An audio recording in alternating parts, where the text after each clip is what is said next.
Hello বন্ধুরা, একটি অনন্য স্বাদের ভিডিও নিয়ে হাজির হলাম।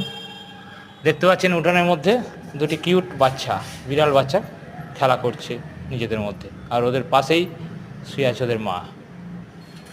তো এই বাচ্চা দুটি জন্মলগ্ন থেকেই আমাদের বাড়িতে আসে, ওদেরকে খেতে দিতে হয়, প্রতিদিন নিয়মিত আসে। ওই ভাত মুড়ি এসব খায়, আর ঠিক সন্ধ্যের আগে এরা ওদের বাসস্থানে ফিরে যায়।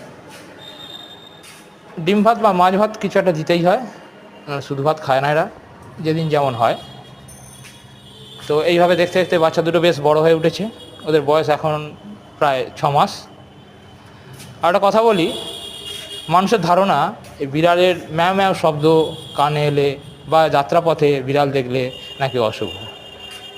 তো আমার ধারণা এটা সম্পূর্ণ মিথ্যা এবং কুসংস্কার ছাড়া আর কিছু নয়। তো আপনারা কি তাই মনে করেন? কমেন্টে লিখে জানাবেন।